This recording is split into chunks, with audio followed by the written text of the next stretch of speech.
Hello everyone, welcome back to the channel. Today we're going to do something that hopefully might save your life, especially if you're doing high speeds, maybe if you hit a big old bump, maybe if you have low tires. All these things can cause a death wobble, which is this. So that's definitely something you want to avoid. Now the tools that you're going to need for this little project are going to be, you're going to need a torque wrench. This is a 1/2-inch drive. You're going to need a 4mm Allen, whether it's a T-handle or just a regular Allen wrench. You're going to need a 5mm Allen, and you're going to need some Loctite. This is very, very important for you to have. This is optional, guys. I'll try to put a link in the description as far as where to get this thing. This is a stem cap. I actually had to customize this thing because the actual stem on it that fits in the stem on the bike is the wrong size, but this will work if you guys are interested. And this is the steering damper that we're going to be putting on. Now I will try to put a link if I can find it. It's been a few months since I bought this kit, in the description below for you guys if you want to click on it and try to cue this up. I actually got this carbon fiber damper from Facebook. This is the one that I actually did get with the actual kit, but I like the carbon fiber one a lot better. I think it looks a lot better. All right, and you have to have this piece as well whenever you're doing it. So if you do buy one of these kits, make sure that this piece is with it and make sure your damper is with it also. So let's get this show started, guys. Let me show you exactly what you need to be doing. We'll mount the camera here and try to sit up. Hopefully I don't drop this thing. That would kind of suck. Okay, so the first thing you're going to do, guys, is you're going to take your torque wrench and you're going to, or just a regular wrench, and you're going to take this nut off. You don't have to worry about anything happening with this. And also a little tidbit for you guys, for those of you that maybe don't have a wheel chock, you can either have someone hold the steering while someone tries to loosen this, or you can lock your steering when it's laying on its side and you can still get it undone that way as well. But I actually have mine in a wheel chock. As you guys can see, there's a wheel chock right down there with the front tire to keep the bike straight up. I just like it, working on this bike. I just like working on it this way. It's just a lot easier. And just go counterclockwise. All right, and you'll go. Very easy. I've already loosened it up a little bit, guys. Just kind of save a little time, and just take your nut off the bike. All right, let's go ahead and get this baby off of here. Okay. All right, let's do it. All right, once you take that nut off, then you want to take these two bolts out right here. We're not going to reuse these. We're going to use some different bolts that are a little bit harder steel, a little bit safer to use instead of these here. So go ahead and get these out. If you want to save them, go ahead. If not, throw them away, whatever the case may be. But these have been used for quite a bit. I've taken this tank cover off quite a few times, so the threads are looking a little rough. So I don't really want to reuse those there. So we're going to use the different set. Now after you have those bolts out, you want to go ahead and slap you a couple washers up in here. Set them there right there. Get them lined up. All right, so after we put the washers on, we're going to slap on this bracket right here. Now you want to make sure that the thread side is on the right side and that this concave end goes against the triple tree. Let's get this baby set up. Slip that right in there. Okay, and let's try to tighten that sucker down. There we go. Okay, let's put in the other bolt. And something to note is that these bolts are actually, they don't come with the kit. I actually had to go out and buy these because the ones that did come with the kit, they're actually too short. These things are way too short, so I actually had to go out and buy these here. And I went ahead and got black because it matches the bracket. It just looks a little bit cleaner in my opinion. There we go. We'll just tighten these babies all down. Go. And you just want to get it good and snug. You don't really have to put Loctite on these if you don't want to. I've taken this tank cover off I don't know how many times and it's never came loose. I've never had any problems with these particular bolts coming loose, but if you want to put Loctite on them, you can, just to make sure they never do come out if you're worried about it or stressed about it or whatever the case may be.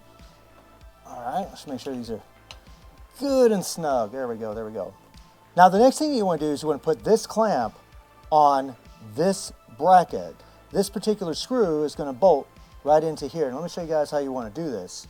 So if you notice, guys, I got this screw right here. It's actually going in the opposite direction. The reason for that is I have a washer here, and whenever you tighten this screw down, it actually opens up the clamp to where you can slide it over the damper a whole lot easier. Slide it over this piece a lot easier. And you guys will see, what we're going to do here in a second.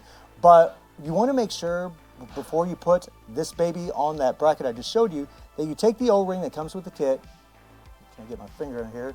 And you slap that O-ring over top of there, like so, and then put your washer over top of that, all right, before you put it in, okay? Now you take this here, and you see how I got it angled here, the way it looks right here? Okay, this bottom end is gonna be facing downward. You wanna put this guy inside here. Now I'm gonna put a little Loctite on there, on this particular bolt. So we'll slap a little Loctite on that. Oh crap. A little more than I wanted to put on there. It kind of just shot out on me there. Okay. And then we're going to slap this guy on top of it. All right. Now you want to take your 4mm Allen in there and tighten that sucker down. Okay. Now let me show you a little something here. Now you want to make sure that O-ring is in there the way it's supposed to be. It's kind of hard to see, but you want to make sure it sits flush in there. Tighten it down pretty snug. You don't have to get crazy with it. Okay, and now what we want to do is we want to put the damper through here while we have this set up. So this bracket's actually going to sit on top like so, okay? The bottom end here, these edges here are going to be against the triple tree. And what it does is it keeps it from moving around, all right? So the damper is actually going to go in like so, okay? Now the way that I'm putting on this particular damper is you see the arrows here? I want those arrows facing me so I know which direction to tighten this thing down and to loosen it. Okay, so we're going to slip this through here like so. We're going to take this bolt and we're going to go ahead and thread it a little bit just to make sure it's lined up, okay? You don't have to put it all the way in. We're just mocking it up more or less is what we're doing right now, okay? So this is all in here good and tight. This is exactly where it needs to be. Everything's set up the way it should be. So what we need to do is find a way to mark the damper where this exactly needs to be, because whenever I take this off, it's going to automatically tighten up. But we need to take it off before we can tighten up because we can't really get to the bolt. All right, so now that we got this all mocked up, we're going to go ahead and mark where we need to have this clamp when we take this all out. So I'm just going to use some tape here. All right, take a little piece of tape, and I'm just going to set it right next to it, right there.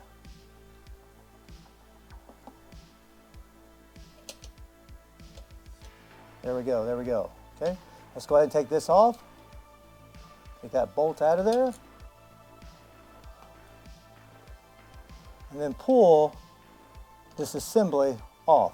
And now what we need to do is we need to loosen this. Okay, loosen this guy here. Take out that washer. There we go. And take this completely out. And put it in the right direction. And put it through the top side. Okay? Because see what happens now is, now this sucker doesn't want to move. Okay? So now we're going to put it back on top of here. We're going to slip this bolt back in this end here. Okay, you want to tighten this pretty snug. Okay, turn that, kind of get it to where I can see those arrows. There we go. Now I can see those arrows just like I want. We can put this nut on here. All right, 76 foot-pounds. There we go. Perfect. Now that's all snugged up. Now you want to tighten up this little guy right here. And you could actually put Loctite on this if you wanted to. You could actually put Loctite on the bottom of that bolt if you want to. I mean, I can easily take it out, put Loctite. I might do that actually after I make this video. I probably will. Really, we didn't even need to use that tape, guys, because once you let off this bolt when it's on going the opposite direction, the clamp will automatically just it'll just tighten up. So we really don't even need to do that. There we go. Perfecto. Look at that, look at that, look at that. And for the final touch, we're going to slap on this cap. Now, I'll try to find you guys the link to where this cap might be, but I actually had to customize this thing because the stem, this little stem right here is actually a little small. It actually has, there's an O-ring around it. This was CNC machined. It's about 60 bucks for this little thing, but I went ahead and got a little hose here, and actually it fits really, really nicely in here, and it really gives it that nice custom look. Really makes it shine. We just want to take a rubber mallet and pop that down in there, and we want to make sure that sucker's as straight as we can get it. That looks pretty darn good right there.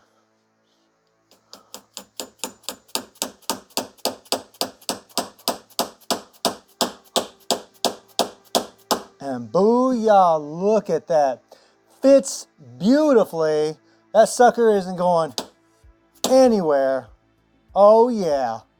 And that, my friends, is how you install a steering damper on a 2003 to 2006 CBR600RR. And for the final test, you want to make sure you turn your wheel. Oh yeah, no problem. All the way over to the other side, no problem. Perfecto. And now, whenever I tighten this thing up, going left will actually tighten it up. You have different settings in here. You actually have numbers on the side right there. Okay, the higher the number, the more it's torqued down, or not torqued down, but the more it won't move. And this is actually supposed to help, well, this will actually help the bike from doing any kind of death wobble or tank slapper or whatever you want to call it. There's all kinds of different names for it. And in my opinion, it looks really sharp. I might actually get a black bolt for this and change that to black because I think that would look a little bit better. This looks really nice with my bike because it's got a red trim, and then that carbon fiber, the gold matches the gold forks and my gold chain. So looking really sharp. I'm hoping to find some caps for the top of these because I think this is a real eyesore looking at these the way they are. I'd really like to get some caps kind of similar to this one on top, give it a nice seamless look. So there you have it. Hopefully this will help somebody out there as far as, installing one of these babies on your 2003 to 2006 CBR600RR. Let me know if it does. I will try to find the links to everything and put them in the description below for you. So guys, I hope you enjoyed the video. Thank you for watching. Y'all take care and have a good one. See you everybody. Take care.